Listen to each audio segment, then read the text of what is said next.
One of the biggest misconceptions about manifestation is that if it's not working, you need to put in more effort, more visualization, more affirmations, more scripting, more effort.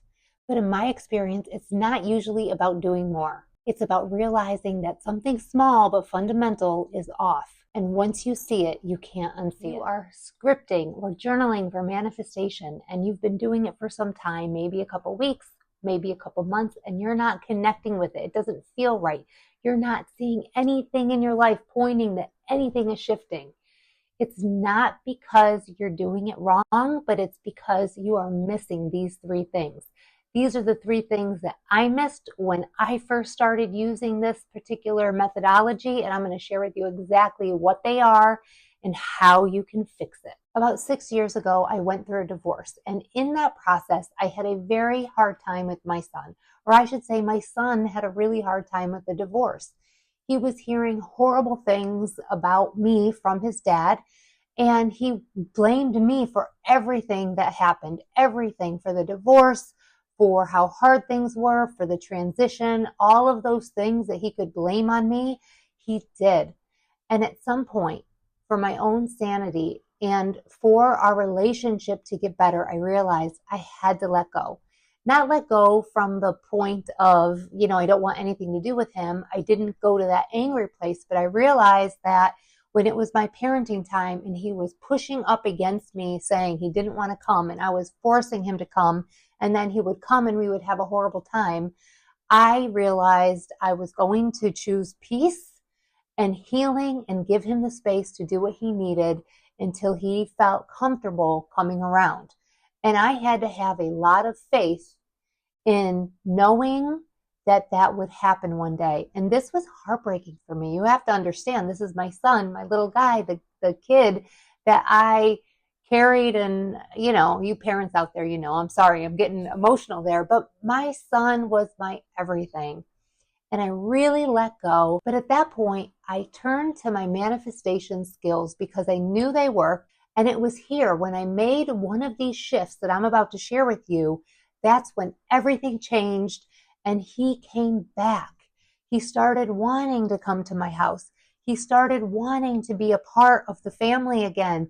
And he was excited to come back for his parenting time. And now we have the most amazing relationship. And it was like that never happened. And throughout all of my years and experience manifesting, I have made all three of these mistakes that I'm about to share with you.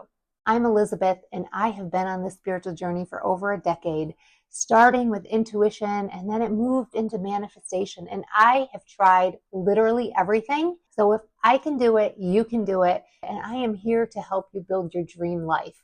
The number one reason why your scripting or journaling isn't working is because you've lost the state. And what I mean by state is the flow state, the state that you get in when you are open to receive, the state you get in when you're feeling good and positive. And when you're scripting, how this looks is the words are just flowing. You don't have to think. You're out of your mind and connected to the universe. And for me, when I am just typing and typing and typing, I use my laptop to do my scripting, but you can also use your phone notes, or you can use a real live physical journal that has some kind of special meaning to you or not have any special meaning. So when you are in that state, that's when you are able to connect to the space and energy that brings that manifestation to you. In order to manifest, you need a lot of energy, right? You have to build the energy in your system. And one of the ways to do that is through music. And so for me, I learned that when I was going to script or journal to make any change in my life, I had to have some kind of inspirational, energizing music going.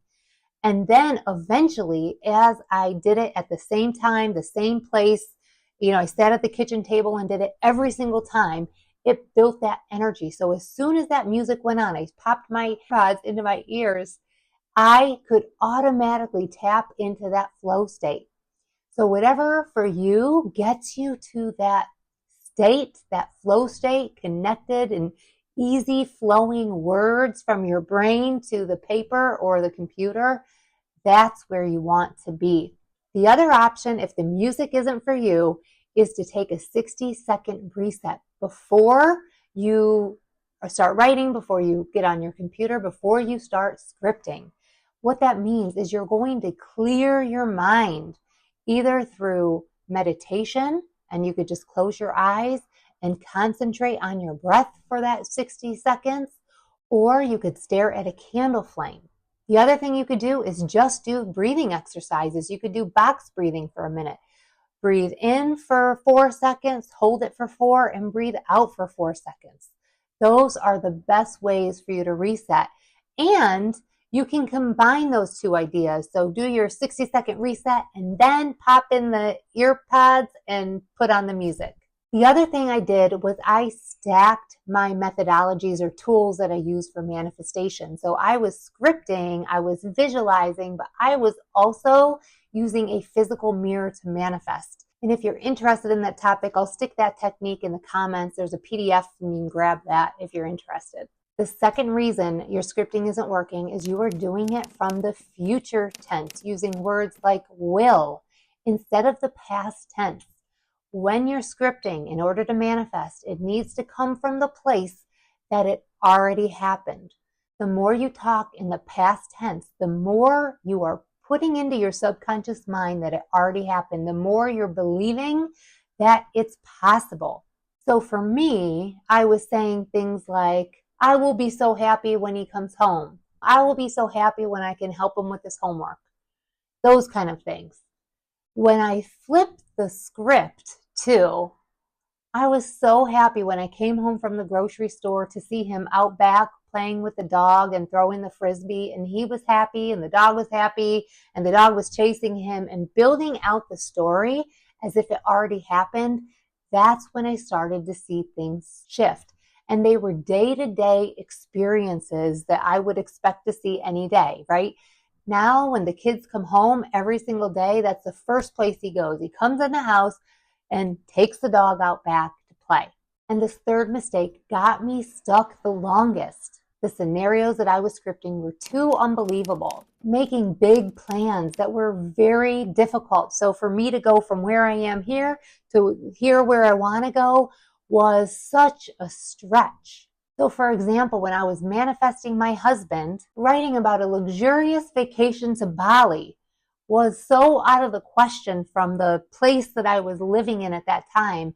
It was not believable. I needed something that could realistically happen in the here and now, or not too far off, for my mind to start believing it. Now, sometimes it's okay to start visualizing and scripting about those very outlandish things that you know that you really, really want, that fancy car, that executive job. And eventually, as you visualize and as you script, it becomes more and more believable. But if you want faster results, you want to stick with something a little bit more narrow. And I have other videos on those larger scale things that you want to manifest, but that's for another day. When you stack multiple methods on top of each other, it really does help start shifting your identity, because ultimately when you're manifesting, you're saying, I want to go from here to here. And right here where I'm starting, I am this person that I am seeing the set and props and everything of what's physically in front of me, and I am moving to a different space. But in order to move there, I need to shift my identity. And so using your visualization, using the scripting, the journaling, and also using that physical mirror can really help. And if you haven't checked out my mirror technique, you can grab that in the comments. And so when you look at manifestation and you look at the example I shared, my son came back because ultimately the version of me that was showing up switched to a new version. It's like you stop performing the script and then it's just natural and it becomes part of you. If this was helpful, give me a thumbs up, subscribe to my channel, grab that mirror technique in the comments. And if you haven't caught my video on the exact method I use to script, you can get that here. I hope you guys are doing well, and I'll catch you next time.